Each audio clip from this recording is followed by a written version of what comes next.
pigeon toe your toes a little bit. Keep your knees out. And now stand up again. All the way up, and then back down. Good. 10 more.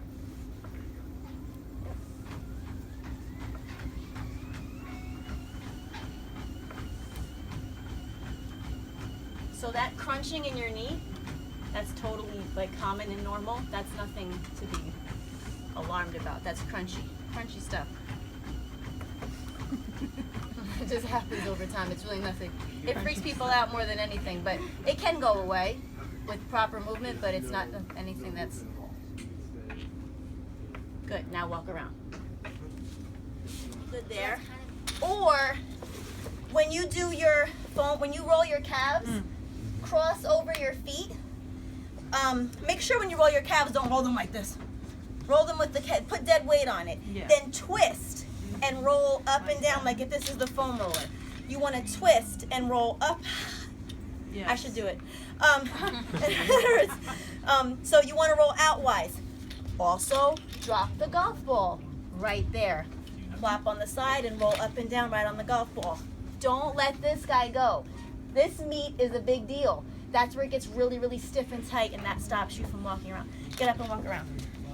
Going to sleep. Nice dead weight right here. And just roll it out and roll it in. And let it go all the way up in there.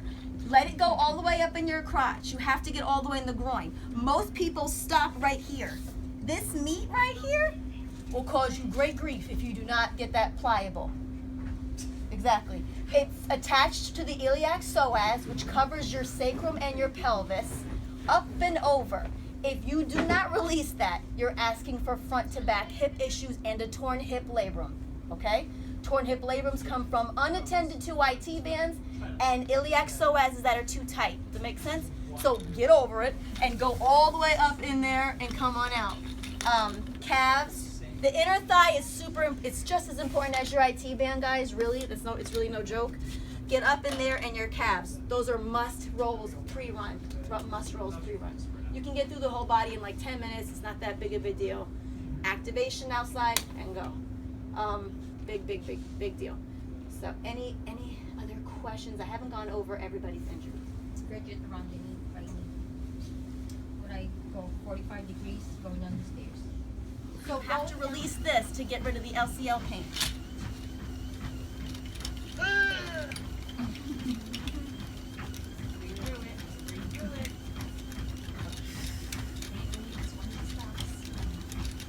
Nice job. Good job. Everybody's being good sports today.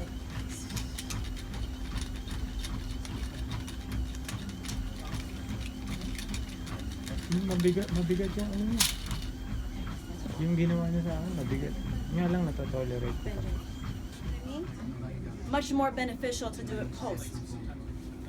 Foam rolling your hip flexors, guys, you can roll right, that's the only joint you can roll over. So roll all the way up, right across those hips, up and down. That's such a bad example.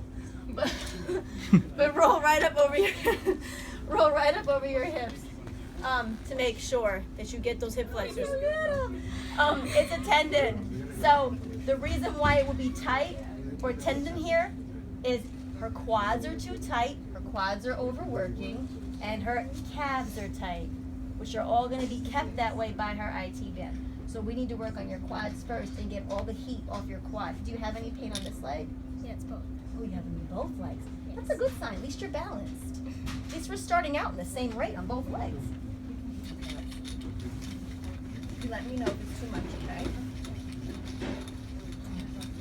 So you're gonna start foam rolling every day.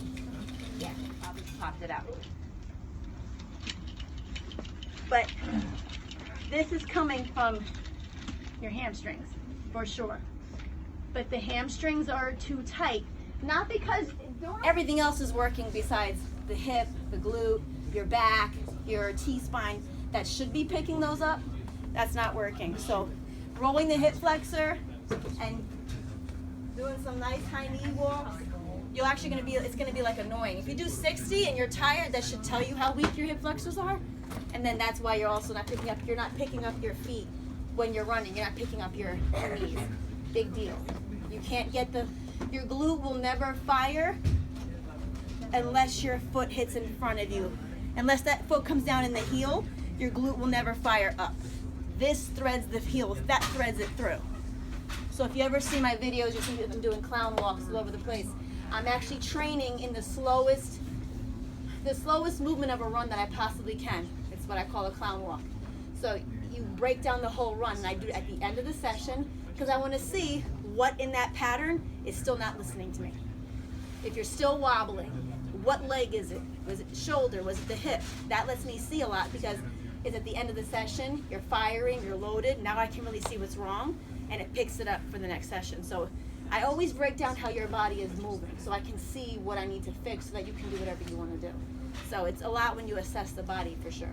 By the way, everybody here, contact us for consults because everybody gets a free consult that comes to these things. So you can either set it up with me or with Daniel here before we go. Make sure you see one of us and you can set it up right away.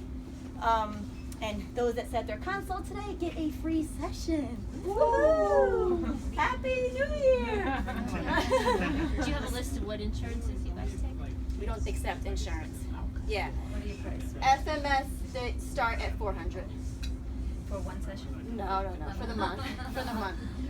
But it depends on whatever the person needs. But I don't like to say anything until I actually assess. Is why the consults are free. So I like to assess and see what you actually need, what the procedure would be. So we actually correct the issue. Some people, I say this, some people say I shouldn't say, but I say. FMS has been trying for many years to get covered, but we correct the issue. So we take you out of the medical system, and PTs feed doctors feed PTs kind of idea.